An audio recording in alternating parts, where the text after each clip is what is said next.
Hi, my name's Neil Cameron from Boutique Solutions, and I want to do a quick video on the basics of milling.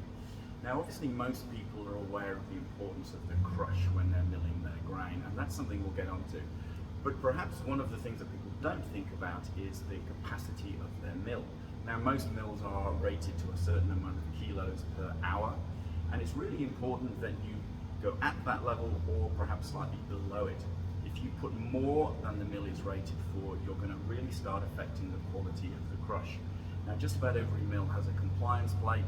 It will tell you what the kilos per hour are, and it's very simple.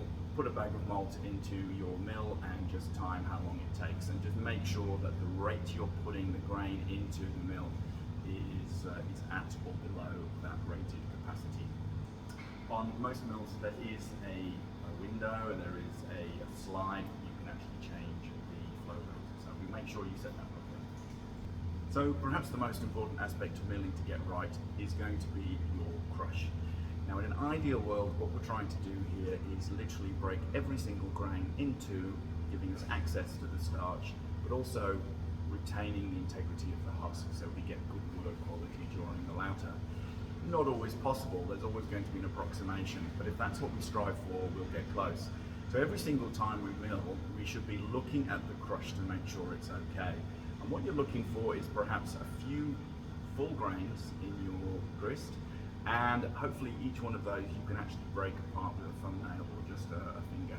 And that way you're about ideal. There are other ways of getting your crush correct using sieves, but I find that visual, just a few full grains that will break apart, works incredibly well.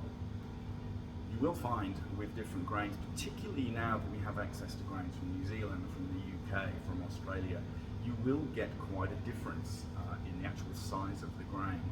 So you can obviously change these things with feeler gauges, but in practice, getting a visual look at your crush is going to give you the best indication of what's working. So every time you change to a different grain, have a look. If you change to wheat, have a quick look. You may need to change your mill based on that. If you're finding that your brew house efficiency is not particularly good, for instance, that might be a cause. You're just not crushing your grain enough.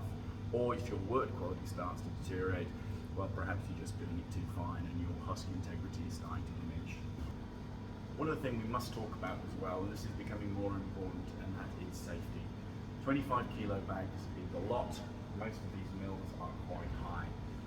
Try and get a step, try and reduce that weight. Or even look at bulk grain handling, 1 ton bulkers, silos. It's a way of getting rid of that repetitive strain risk that you have when our brewers are lifting 25